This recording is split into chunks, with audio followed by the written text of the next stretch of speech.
Hello everybody and welcome to episode 2 of the Digital Marketing Podcast.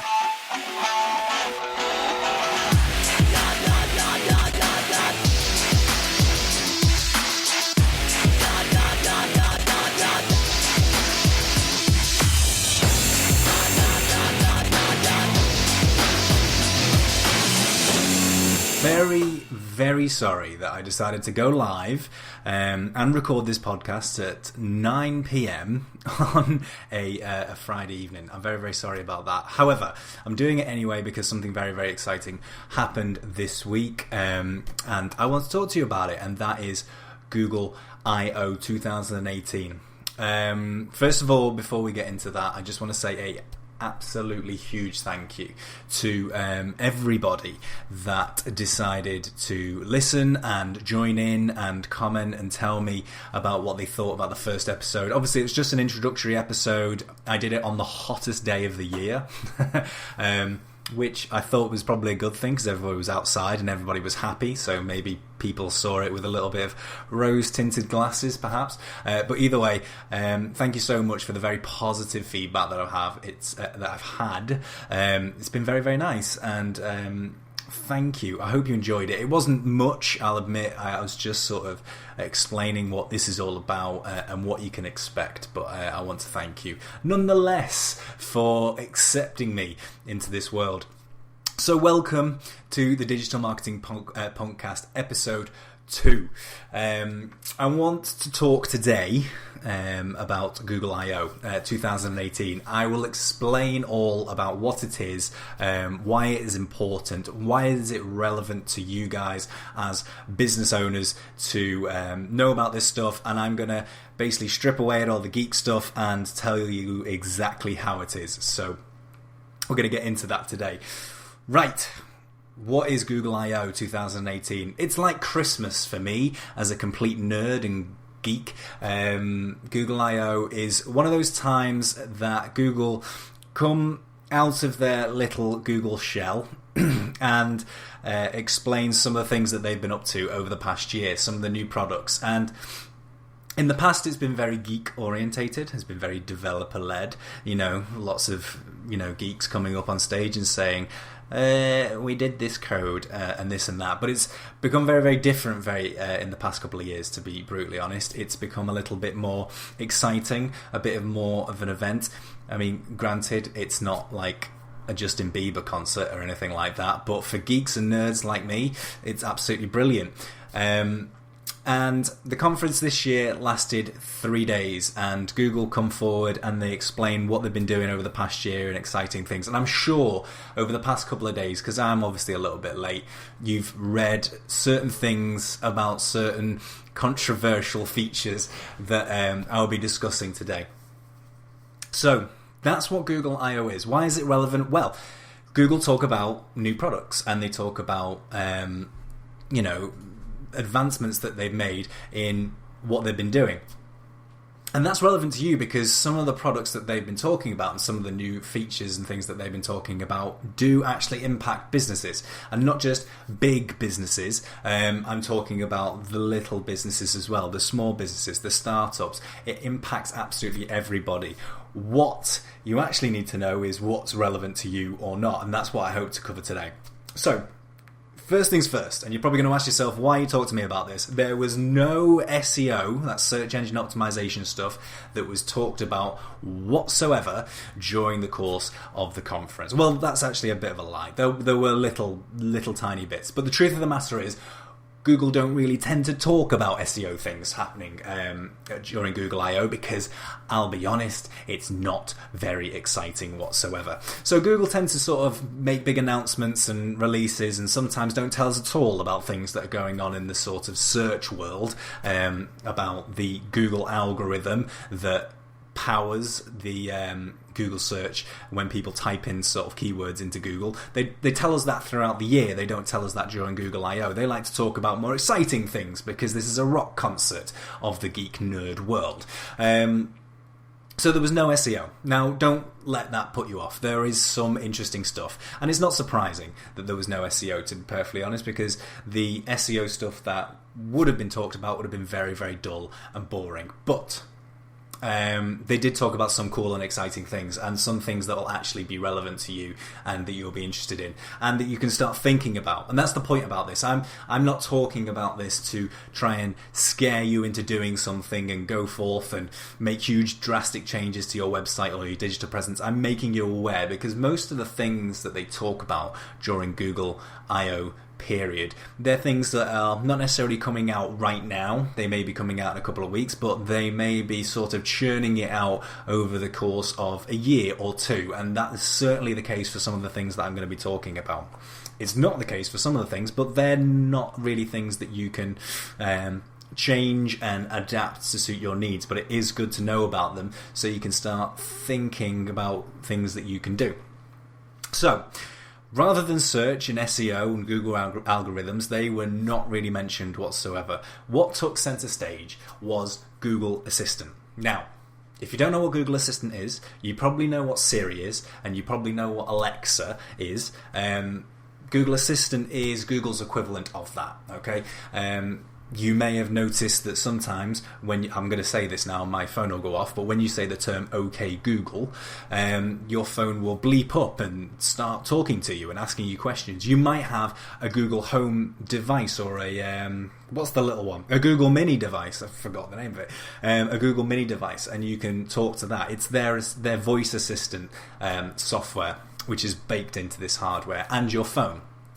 And that really took center stage. And that falls under this umbrella of artificial intelligence. And artificial intelligence and machine learning, I know, very scary, or very Terminator, machine learning really took center stage in the Google I/O this year, which is very, very exciting. And it makes a huge difference to you guys as well.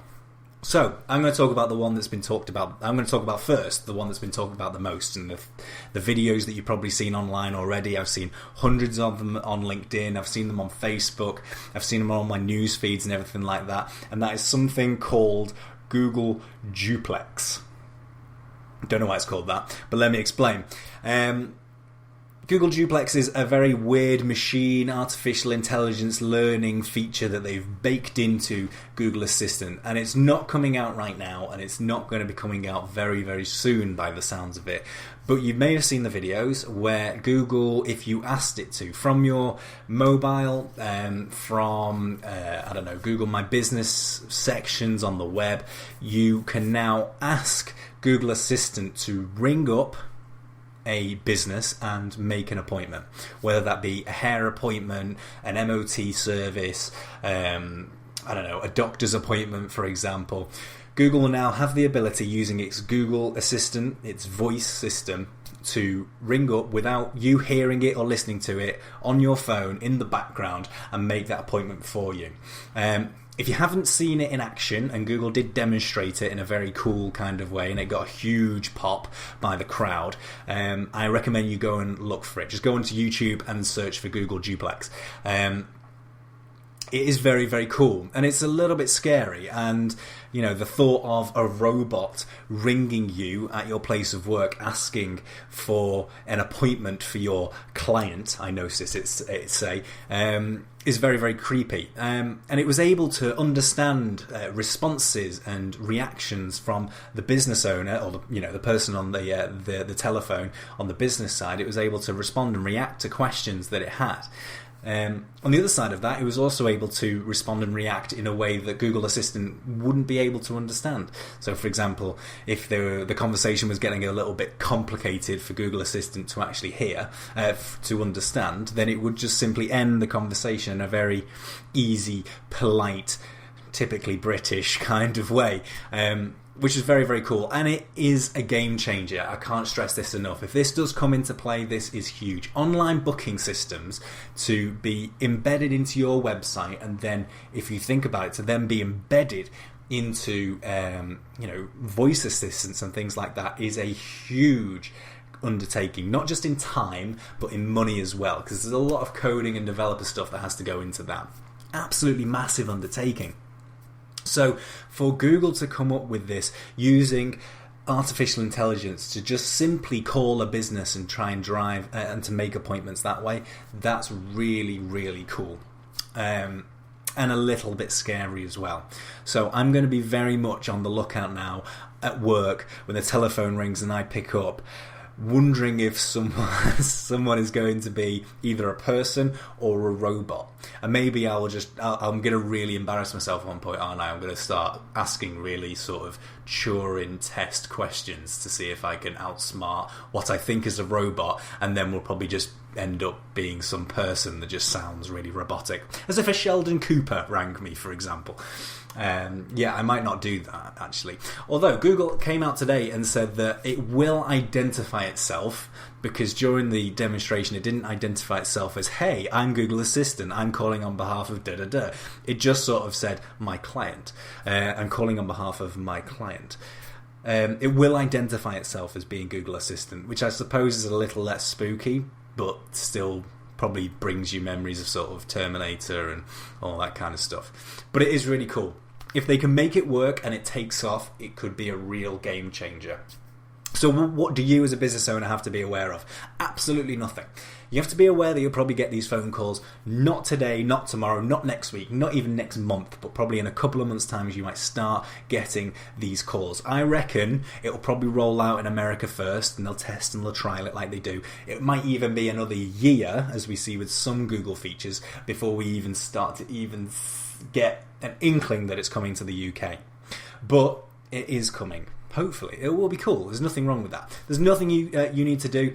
I would say that if you're the business owner and you're going to be picking up these calls, you need to be eloquent, be able to speak proper English, and be, understandable. Google Assistant may be smart, but I bet it's not that smart. But it's still really cool. So that's Google Assistant. What I will say about Google Assistant in general is, if you look at the priority in which Google I/O took on Google Assistant as a whole, artificial intelligence as a whole, it does sort of put in me a sense that we should be, as business owners, really taking steps to making our websites and our businesses, our virtual digital businesses, down the way where it can be understood by artificial intelligence. And there are a myriad of ways in which you can do that. However, at the moment, none of which can really be done on the cheap. They have, you'll have to bring developers in to look at your website. You might even be looking at a new website and things like that. But I stress, again, that's not something you have to be considering right now. We're talking years into the future, but it is looking like Google are really, really pushing Google Assistant and making everything very automated through its Google Assistant platform. So that's very, very cool, and something to be aware of and take note of, and maybe start asking questions of your developer or agency or your freelancer that's working on your site, to just start thinking about that kind of thing. I know recently I've been looking at making certain websites that I work with more understandable by Google, first of all, because this sort of, it mirrors between Google search and voice assistants as well. But I know I've been looking at certain ways in which you can do it. I don't want to get too technical, but things like structured data and schema, those things really, really help and really work. So maybe ask your agency and developer to take a look at that for you. Okay, enough about Google Assistant. Let's move on. Google Maps is probably the next biggest thing from a business owner's point of view that you need to be looking at and considering about. Google Maps is going over a big rehaul. In fact, I'm going to open my phone up. I'm going to see if the new Maps has actually taken hold. So let me have a look. Not on mine, but I know certainly my partner said that it's changed its user interface, which usually suggests that they've rolled something out. But Google Maps apparently is going through a big rehaul at the moment. Why do you care? Well, your business should be on Google Maps. How will you be able to tell if your business is on Google Maps? Go and Google your business. If you see over on the right hand side a separate little box, so you've got the list of results on the left hand side, and on the right hand side you can see your business in a little box of its own with a logo and a picture and all the information like opening times and things like that on that side, then your business is on Google Maps, so you don't have to worry about it. If it's not, I recommend go over to Google My Business. By that I mean don't Google my business. I literally mean put into Google my business, and go and create yourself a listing for your business. And this is really, really important. And certainly a lot of people don't quite see the importance of it. But Google My Business is a massive link. It's like the corpus callosum. Is that the little thing that goes between the two brain hemispheres? Whatever that is. It's the corpus callosum. I'm going to go with that. I'm not sure. It's the corpus callosum between your business and Google. So it'll take a lot of information. So when we're talking about using Google Assistant and things like that, and you're asking, hey Google, when is my barbershop open till? It will be able to find that information from Google My Business. So if you're not on there, go on there now. Top tip from me. Do it, register yourself, put all your information on there as much as you possibly can, and utilize it. Really powerful tool. But Google Maps, which uses Google My Business to sort of link between the two, between your business and knowing where it is really, really changing. And for the better as well. Again, talking about artificial intelligence and machine learning, Google Maps is using what it knows about you and your tastes from your search history, what you've been asking Google Assistant, what you've put as your favourite things on other platforms as well. It's going to use that information and it's going to present you with a list of recommendations about places where it thinks you will like and you can go. Why is that sort of important for a business perspective?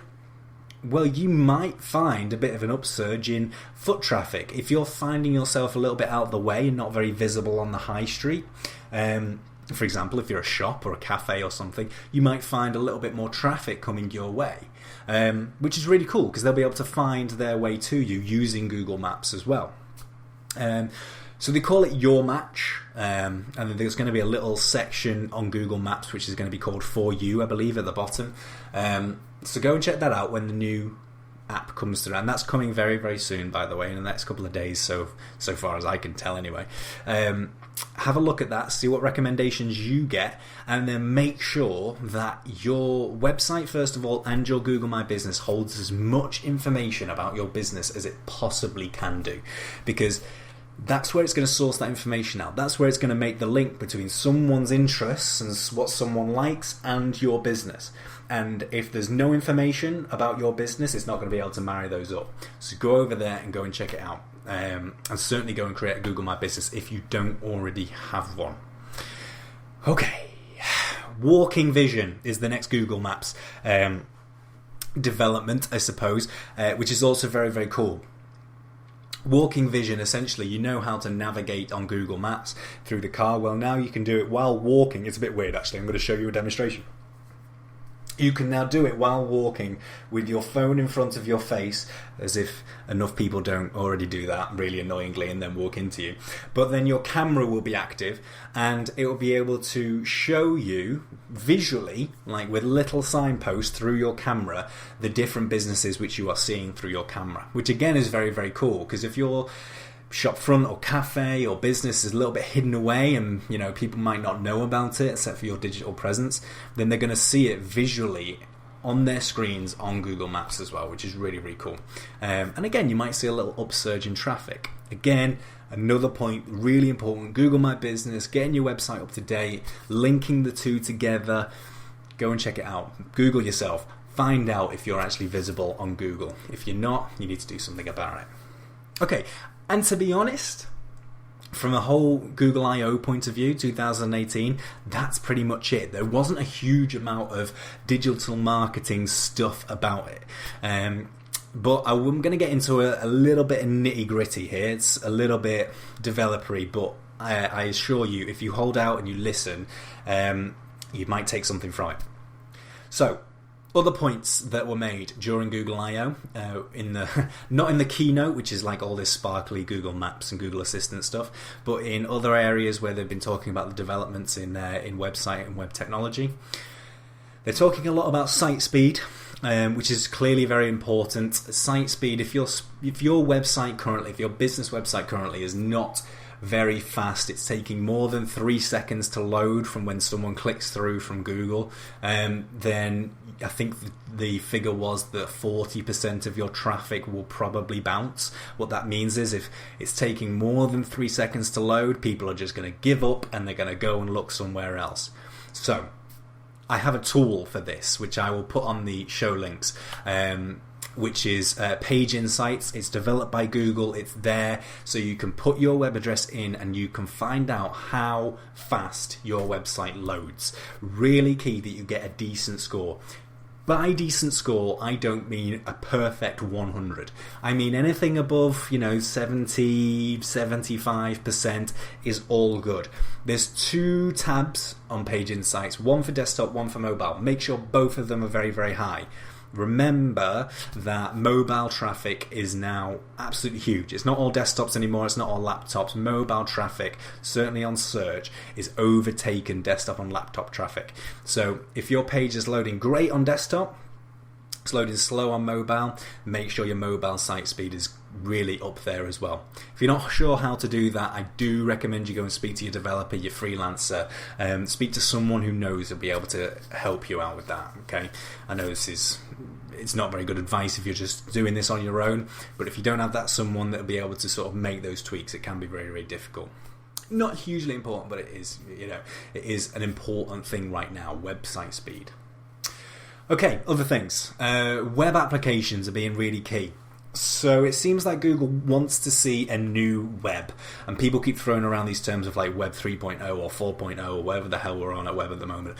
But web applications, this means not your normal website where you have your logo at the top and your menu bar and then the content at the bottom and a footer. We're talking about a web application, a proper user experience from landing on that site to whatever it is that you want them to do, completely bespoke made for the purpose of generating that revenue or getting the customer what they want and what they need.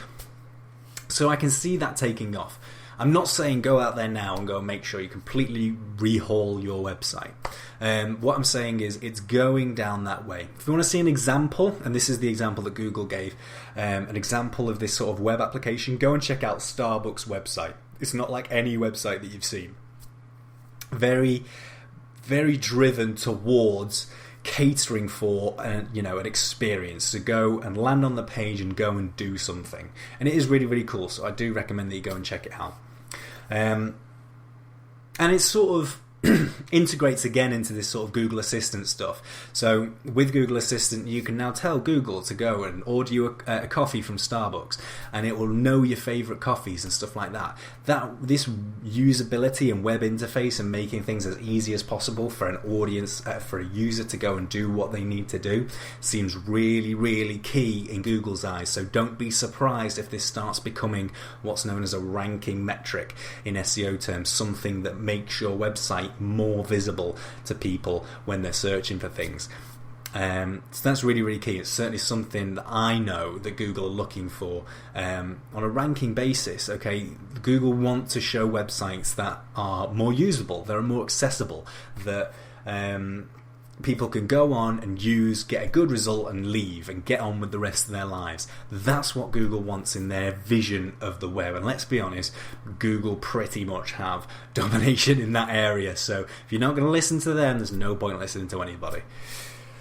And that's pretty much it. From a Google point of view, from Google I/O 2018, that is pretty much it for things that will be useful for business owners to at least know about. Like I say, this is not about going away in a big panic and going, I need to do all these things for my website. Not at all. These are things that you need to be aware of moving forward, okay? In the natural sort of growth of things that are going on in the web, these are the things that are going to be coming up. So I hope that was useful. Let me know if you thought that was useful. If you did, go over to facebook.com/digitalmarketingpunk, like the page and send me a message, send me a comment, or go over to LinkedIn, go over to my LinkedIn and connect with me and message me and tell me what you thought. If you downloaded this, please go over to the iTunes, subscribe onto the podcast, leave me a 5-star review. I'd very much appreciate it. So coming up in the Digital Marketing Punkcast, I'm going to be talking about branding with a special guest, which I hope to be recording very, very soon. Branding is one of those key areas. Like, it's one of the first thing, if you're starting up a business, that you want to really think about. It's usually the first thing that someone thinks about when starting up a business. They want to get the logo and their name and things like that right, and branding is all about that. I know almost nothing about branding. That's why I've asked a special guest to come and talk to me, and hopefully I'll learn something, so you can learn something as well about branding and what to think about. That's the important thing. What to think about when you're thinking about your brand, how your website looks, how your logo looks, how people think when they interact with branding as well. So I hope you'll find that useful. I'm going to be recording that hopefully next week. It might be out by the end of the week. So thank you very much for listening. And I hope to see you again very, very soon on the Digital Marketing Podcast. Thank you very much.